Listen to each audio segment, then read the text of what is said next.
London, spring of 1816. Rain had covered the city since dawn, turning the cobbled streets into mirrors that reflected grey skies and towering brick buildings.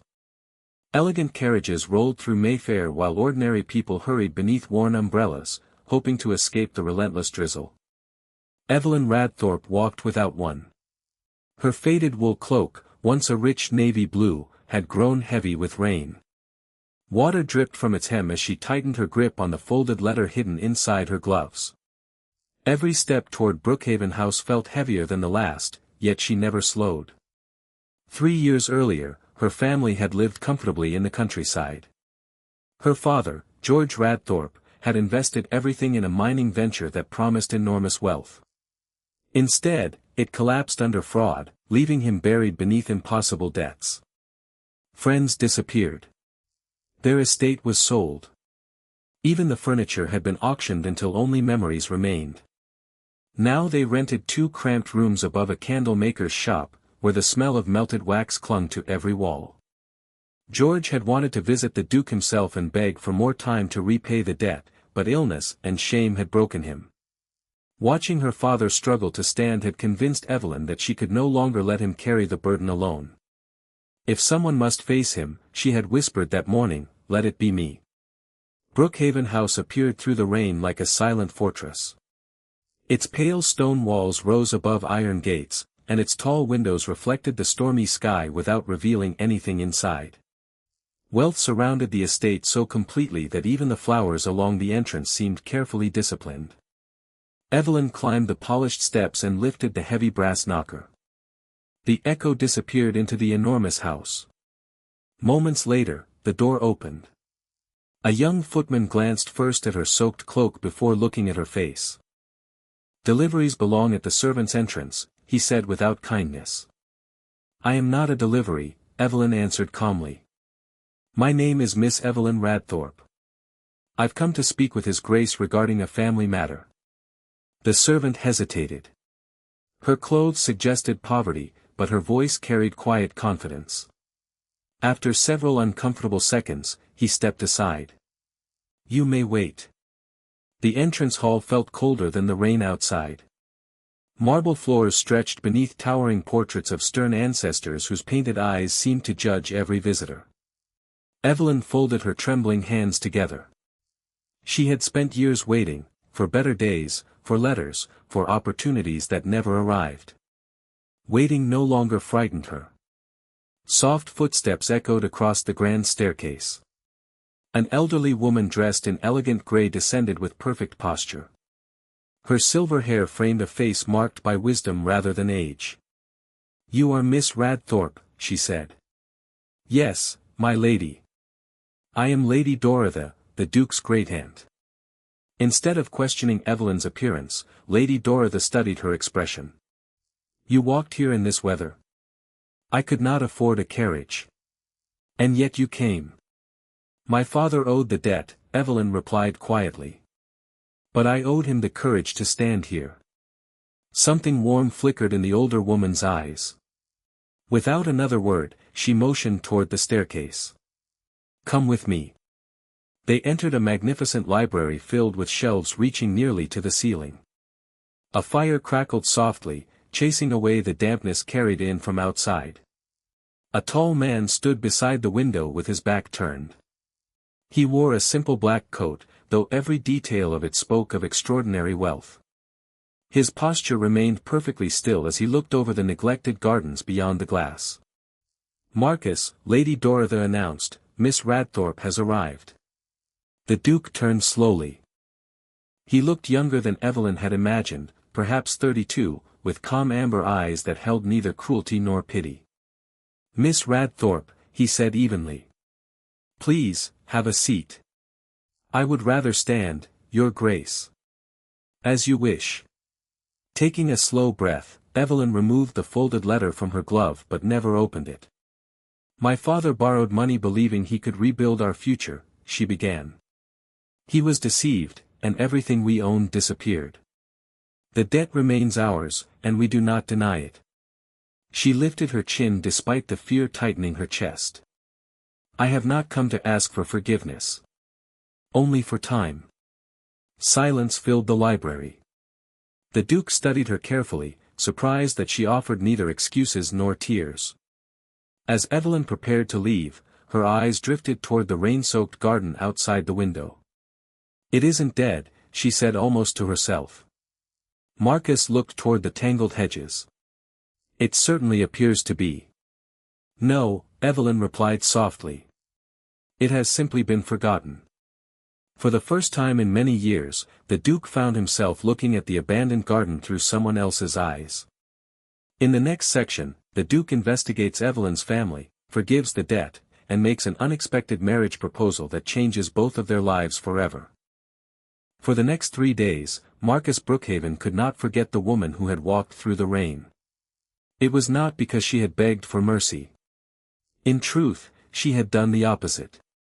She had accepted her father's mistake without excuse and asked only for time. More than once, Marcus found himself standing before the library window, staring at the neglected garden while her final words echoed in his mind. "It has simply been forgotten." No one had spoken of the garden that way since his mother died. Lady Dorothy noticed his silence. "You are thinking about the Radthorpe girl," she said one evening over tea. Marcus did not deny it. "I asked my solicitor to investigate her family. And the debt is real. The ruin is real. But so is their honesty." Lady Dorothy smiled faintly. "Honesty has become rarer than diamonds in London." Marcus folded his hands behind his back. "There is something else." He removed a folded document from his desk and placed it before her. "My great-aunt's will." Lady Dorothy sighed before reading a single word. She already knew its cruel condition. Marcus had exactly 20 days left to marry.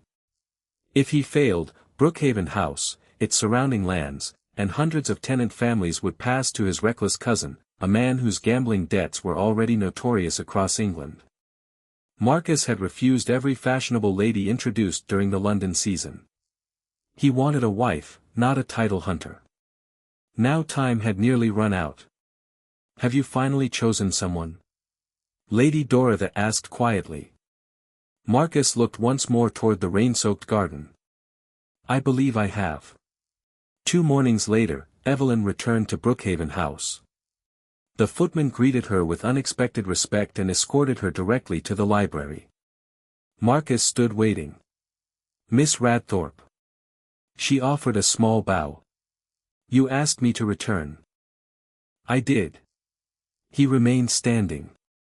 "I have reached a decision regarding your father's debt." Evelyn held her breath. "I am forgiving the entire amount." Her eyes widened. "Your Grace. I cannot accept such generosity." "I have not finished." His calm voice filled the room. "Your father will receive enough money to live comfortably in the countryside. He will never fear another creditor." For several seconds Evelyn could not speak. No miracle had ever visited her family. Until now. "There is one condition," Marcus continued. She looked at him carefully. "What condition?" Instead of answering immediately, Marcus walked toward the tall window overlooking the abandoned garden. "My family estate survives because of an inheritance clause." He spoke without turning around. "If I do not marry before my 33rd birthday, everything passes to a cousin who will destroy it within a year." Only then did Marcus face her. "I am asking you to become my wife." Silence filled the library. Even the fire seemed to stop crackling. Evelyn stared at him, unable to understand what she had heard. "You cannot mean that." "I do." "You barely know me." "No." "And yet you would marry me?" "I would." She slowly shook her head. "You do not want me." Marcus met her eyes honestly. "I need a wife." His bluntness hurt more than she expected. "So. I am simply convenient." At first, he admitted. "Perhaps." Evelyn looked away. All her life she had been the convenient daughter, the one sent to apologize, to sacrifice, to carry burdens no one else wished to bear. She refused to become convenient again. Marcus noticed the disappointment crossing her face. Without another word, he opened the library doors. "Come with me." Together they walked into the forgotten garden. Weeds covered every path. Broken glass littered the old greenhouse. Dead vines clung to weathered stone walls. Marcus stopped beneath an ancient pear tree. "My mother loved this place." She crumbled the earth between her fingers. "The roots are sleeping. The soil needs patience. This garden hasn't been abandoned by nature." She looked directly into his eyes. "It has been abandoned by grief." For the first time in 6 years, Marcus stepped deeper into the garden instead of turning away. At that moment he realized Evelyn had seen something no one else ever had, not his wealth, not his title, but the lonely man hiding behind both. Evelyn rose slowly. "If I become your wife," she said quietly, "it will never be because of your fortune." Marcus waited. "It will be because I believe broken things deserve another chance." A small smile finally appeared on his usually unreadable face. "So do I." 11 days later, beneath the quiet bells of a small London church, the Duke of Brookhaven married the woman who had first seen hope growing in a forgotten garden. London society had expected the Duke of Brookhaven to marry one of England's most admired ladies. Instead, he married Evelyn Radthorpe, the daughter of a ruined gentleman whose only fortune was honesty. The whispers began before the wedding flowers had faded. At every dinner party and drawing room, people questioned Marcus's judgment. Some pitied him. Others laughed behind expensive fans, insisting his new duchess would never belong among the aristocracy. Evelyn heard every rumor. She simply refused to answer them. Each morning, while fashionable ladies discussed gowns and invitations, she tied on a simple apron and walked into the forgotten garden behind Brookhaven House. The servants watched in disbelief. "No duchess digs in the dirt," one maid whispered. But Evelyn smiled as she pushed her spade into the earth. "The garden doesn't care about titles," she replied. Day after day, she cleared tangled weeds, repaired broken flower beds, and pruned the old pear tree that had stood neglected for years. She scattered lime across the exhausted soil, rebuilt the shattered greenhouse, and carefully planted the tiny packet of flower seeds her late mother had carried for so many years. Marcus often watched from the library window. At first, he only observed. Then one cool afternoon, he quietly removed his coat, rolled up his sleeves, and walked into the garden. "What should I do?" he asked awkwardly. Evelyn handed him a small trowel. "Start with the weeds." He laughed softly. "I've negotiated with Parliament, settled estate disputes, and managed thousands of acres. And today," Evelyn said with a smile, "you'll learn how to pull weeds." For the first time in many years, genuine laughter echoed through Brookhaven House. Even the servants noticed the change. The cold Duke who had hidden behind silence was beginning to smile. Not because someone demanded it, but because someone had patiently shown him how. News of their growing happiness reached Lady Estella, the noblewoman everyone had once expected Marcus to marry. Unable to accept defeat, she searched for anything that might destroy the new duchess. Eventually she discovered an old unpaid debt belonging to George Radthorpe, one Marcus had never known existed. During a grand charity ball, Lady Estella announced the scandal before London's highest families. "So much for the honest duchess," she declared with a satisfied smile. The ballroom fell silent. Every eye turned toward Evelyn.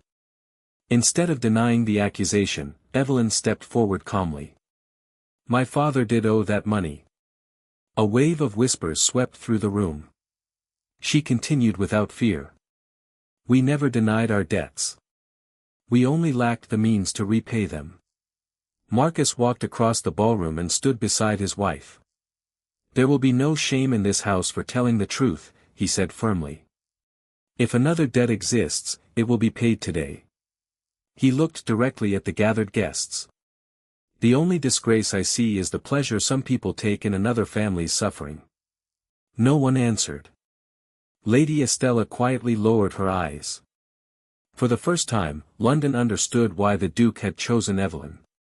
Not because she was convenient, but because she possessed a courage wealth could never purchase. Weeks later, spring finally arrived. The once-forgotten garden burst into color.